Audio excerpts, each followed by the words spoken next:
Halo guys, jumpa lagi di Hanamizu Channel. Oke, di kesempatan hari ini saya akan membuat satu video mengenai kronologis ya kita. Jadi kemarin itu saya sendiri terjadi kasus penipuan ya yang dilakukan oleh oknum yang tidak bertanggung jawab. Jadi hari ini saya akan buat konten ya mengenai kronologis kasus penipuannya itu bermula dari mana sih ya. Jadi gini, kejadiannya itu adalah di kemarin ya, di hari Minggu ya. Seperti yang kita ketahui kalau biasa hari Minggu itu kan bank banyak yang tutup ya kan, terus sudah gitu juga banyak aktivitas yang orang santai di rumah. Nah, kejadiannya itu bermula ya kurang lebih sekitar jam 3 ya, jam 3 sore. Jadi memang saya mengiklankan konsol game PS5 ya, itu di situs olx.co.id. Kemudian jam 3 ada orang yang WA. Orang tuh WA menanyakan, "Gan, konsolnya masih ada nggak? PS5-nya masih ada nggak?" Saya bilang masih. Buka harga berapa? Saya memang menulis sesuai di situs adalah 11,5 nego. Kemudian orangnya jawab, tawar boleh 11,3. Nah, saya lihat 11,3 hanya itu kurang 200.000. Oke lah menurut saya, oke. Tapi saya maunya pembayarannya COD ya. Gitu. Nah, kemudian dia WA lagi. Gan, sorry saya nggak bisa COD karena rumah saya jauh. Ditunjukin lah KTP dia. Saya nggak tahu apakah itu benar, itu pelakunya itu benar atau tidaknya kan kita nggak tahu ya. Tapi dia menunjukkan ada sebuah KTP itu di daerah Bekasi gitu. Nah terus dia bilang, saya percaya deh kan sama kamu, tolong dikalkulasiin termasuk sama ongkos kirim itu semua berapa. Kemudian saya kalkulasikan dengan biaya JNE ya, terus secara totalnya itu kurang lebih di angka 11.850. Nah kemudian bilang, oke, sebentar lagi saya transfer ya, tapi saya transfernya tidak melalui saya, tapi melalui saudara saya. Saya nggak masalah mau transfernya dari manapun. Jadi ketika ditransfer kita tinggal ngecek kalau benar, ya udah kita proses gitu.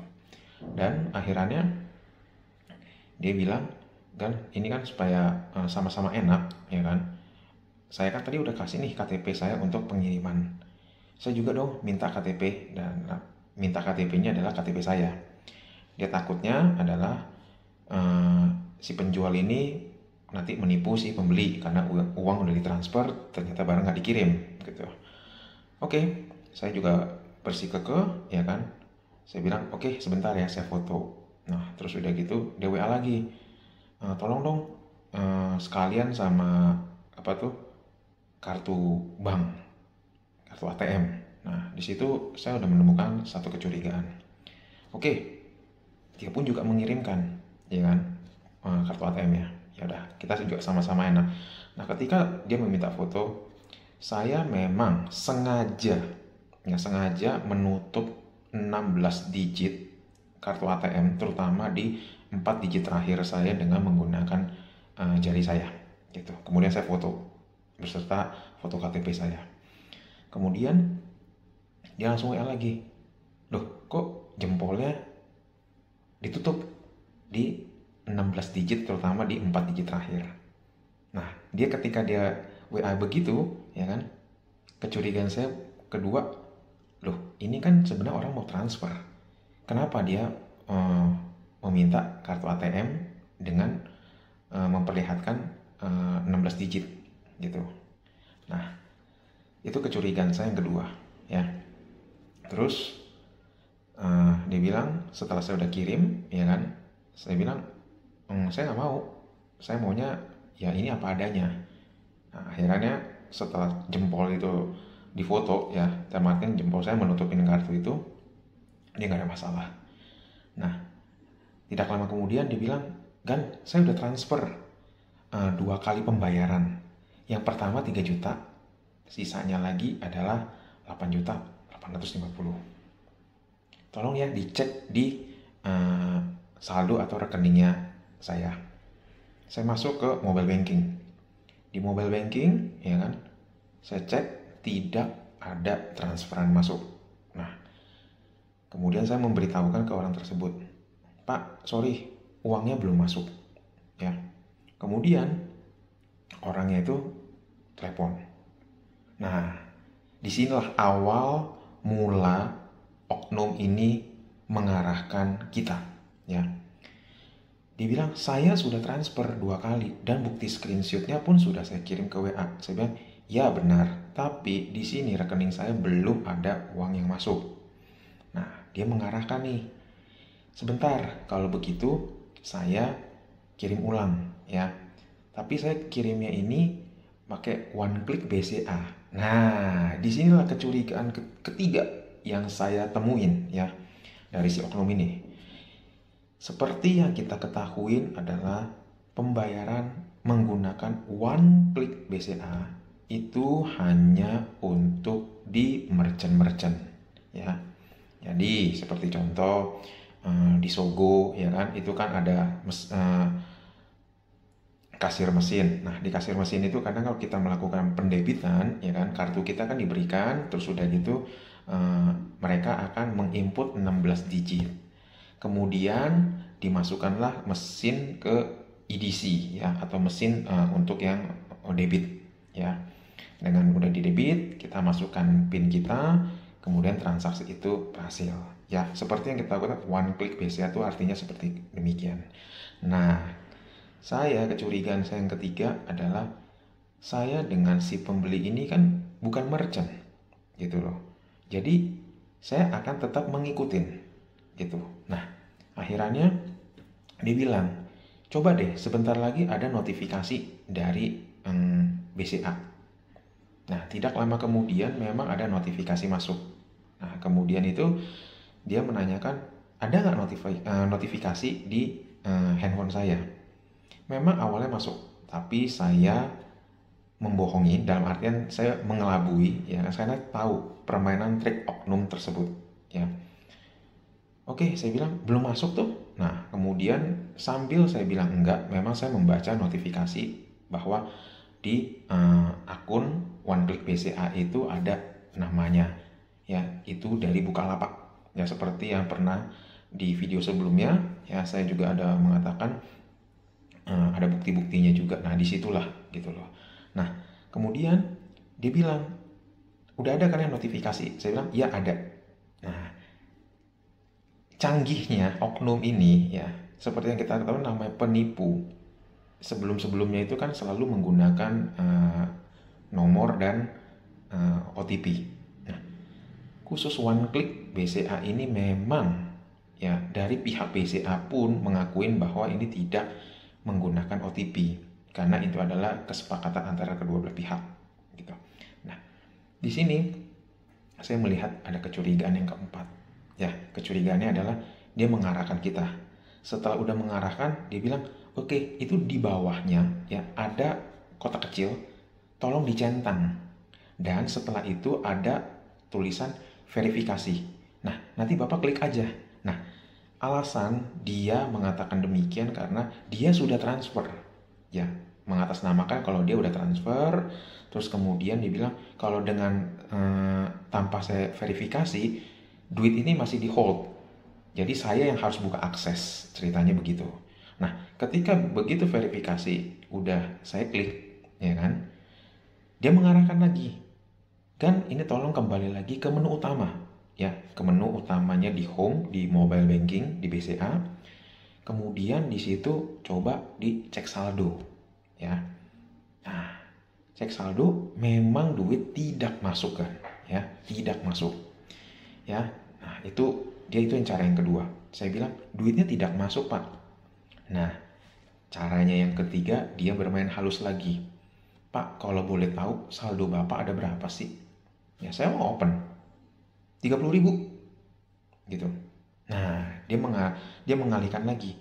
Dia bilang, Pak, syarat untuk ya Bapak bisa terima uang transferan saya itu minimal saldo di one click BCA Bapak minimal harus 500.000. Nah, itu Bapak harus isi dulu. Bagi orang awam, ya udah saya isi toh juga ke rekening saya, ya kan? Logikanya begitu.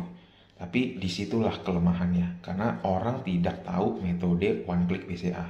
Nah, kalau kita transfer, ya orang awam ini akan transfer ke rekening kita sendiri, katakan 500, sedangkan saya saldo awal adalah 30.000, berarti saya ada punya saldo 530, ya kan, secara logikanya. Nah, begitu, ya kan, kembali ke cek saldo awal dan tidak ada, dia mengarahkan lagi. Dan kalau seumpamanya kita mentop up, ya kan, rekening kita lagi dengan tambah 500.000 lagi menjadi 530, dia pasti akan menanyakan, coba untuk meyakinkan kalau transferan saya ini tidak masuk, buktinya apa, ya kan? Nah, mau nggak mau kan pasti kita atau dianya meminta screenshot, ya screenshot dari saldo kita. Nah, ingat guys, di info saldo ketika kita screenshot, pertama pasti ada tanggal, ada jam, ada nomor rekening kita sendiri, serta jumlah saldo kita. Nah, jumlah saldo inilah yang akan ditarik atau disedot oleh oknum tersebut. Ya, ini adalah cara cluenya.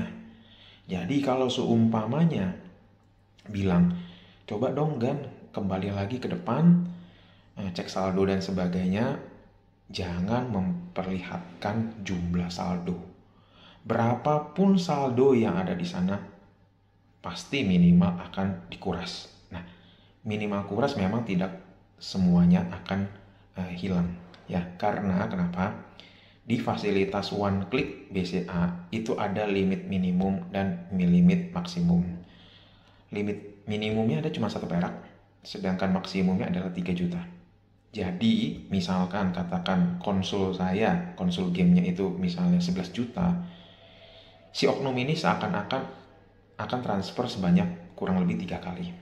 Karena dia asumsi 3 juta, 3 juta, 3 juta, 3 juta. Ya.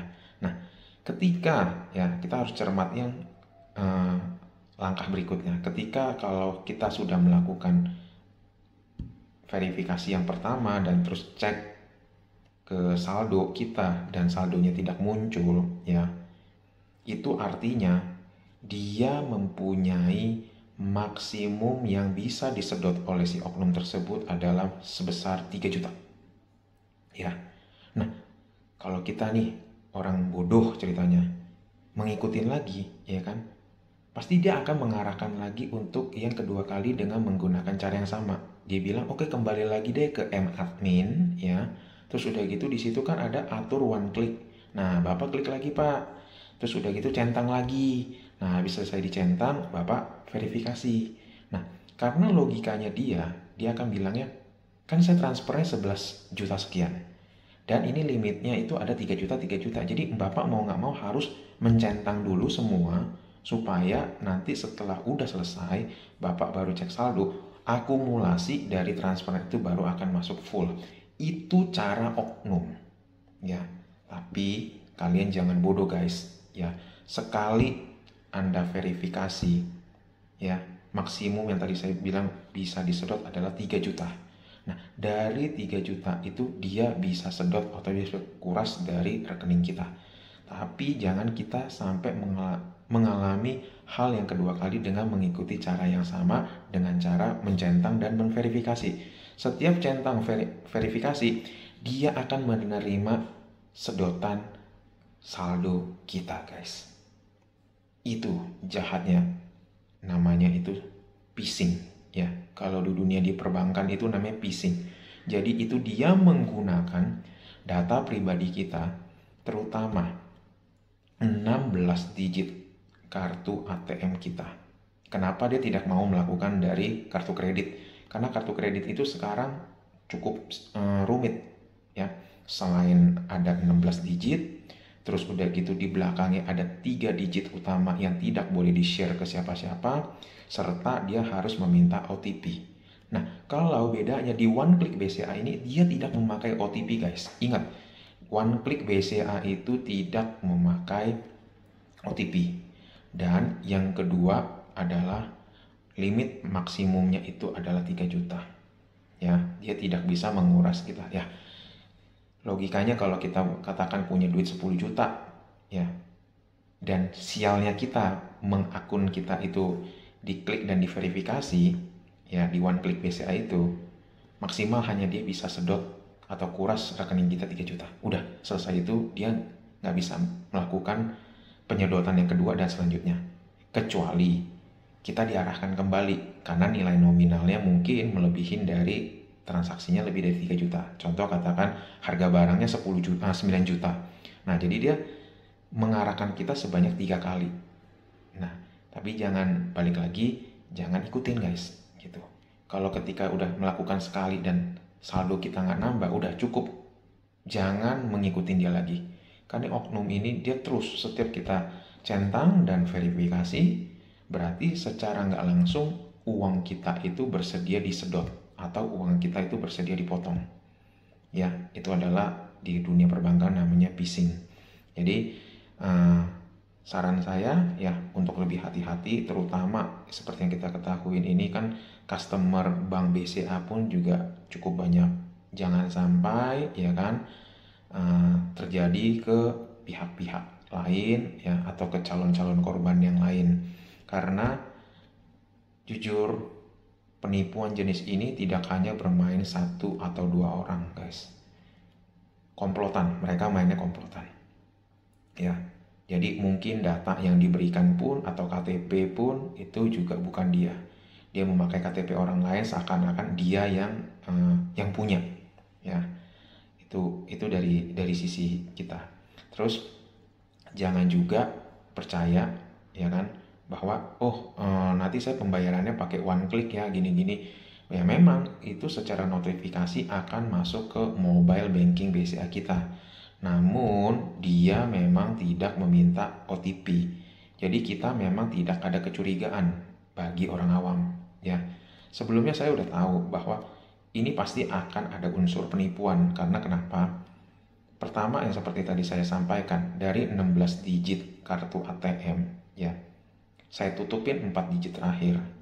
Dia di situ udah menanyakan, kenapa ditutup? Nah, disitulah saya merasa di sini ada unsur penipuan ya. Terus yang kedua, one click BCA itu memang bukan sebagai metode transfer ya. Ingat, one click BCA bukan merupakan metode transfer gitu. Terus dapat saya simpulkan yang ketiga juga, jangan mengikuti arahannya si oknum ketika kita disuruh memverifikasi akun di one click BCA. Karena kenapa? Kalau kita punya saldo, alangkah baiknya, ini saran saya, transfer dulu deh ke orang rumah. Amankan dulu, sisakan aja duit. Kalau memang itu rezekinya kita, ya kita dapat transfer dari si pembeli. Namun kalau seumpamanya ini bersifat penipuan, ya asumsi kita beramal aja ya. Beramal tidak membuat kita menjadi miskin, tapi dengan cara demikian perbuatan itu pasti di mata Tuhan itu tidak diterima. Kedua, yang bersangkutan yang menerima atau mencicipi uang tersebut pun hidupnya juga pasti nggak akan tenang ya. Tidur pun juga nggak akan bisa nyenyak. Mau nggak mau dia pasti akan mencari korban-korban yang lain. Dan kita berharap ya, bukan mendoakan, cepat atau lambat orang tersebut pasti akan masuk ke ranah hukum ya. Itu pesan saya. Dan yang ketiga, yang terakhir, bisa saya sampaikan juga kepada seluruh pemakai bank BCA ya, atau konsumen ya bank BCA, untuk lebih ya aware ya terhadap satu, pergantian PIN di masing-masing kartu ATM ataupun di mobile banking kalian. Bikin password atau kata sandi yang serumit-rumitnya dan jangan yang gampang, serta jangan yang bersifat mudah diingat seperti tanggal lahir atau mungkin angka double atau mungkin angka keberuntungan dan sebagainya. Itu tolong dihindarkan gitu ya. Itu adalah teknik phishing ya. Phishing itu seperti yang tadi saya sampaikan adalah mereka meminta data pribadi kita gitu ya. Jadi dia meminta nomor 16 digit dan mereka itu biasanya mempunyai suatu aplikasi. Aplikasinya itu di mana ya? Saya akan bilang satu aplikasi. Ketika pernah melihat satu aplikasi tulisannya di blur atau mungkin dicoret-coret ya kan, itu ada satu aplikasi pun yang bisa menghilangkan sehingga nomor kita pun tetap akan muncul ya. Terus yang kedua, kita menutup dengan tangan kita atau gimana, itu tetap akan bisa karena ada aplikasi yang demikian. Dan yang kedua, oknum ini pasti adalah jebolan dari yang paham dengan IT perbankan. Itu yang pertama, yang kedua. Terus dia juga mempelajari ya kan model desain seperti kayak bukti transfer, screenshot dan sebagainya itu ya, dengan memakai atau memakai aplikasi CorelDRAW. Biasanya begitu, mereka itu bermain desain-desain itu supaya terlihat lebih halus, lebih canggih dan lebih rapi oknum ini bermainnya ya. Jadi meyakinkan kita ya kan, menggiring kita supaya mengikuti permainannya si oknum tersebut ya. Oke, mungkin sekilas dari kronologis yang bisa saya sampaikan di video kali ini gitu. Jangan lupa terus ikutin di video saya selanjutnya ya. Stay tune di Hanamezu Channel. Jangan lupa di like, komen, subscribe, dan jangan lupa aktifkan loncengnya ya untuk notifikasi video saya selanjutnya. See you guys.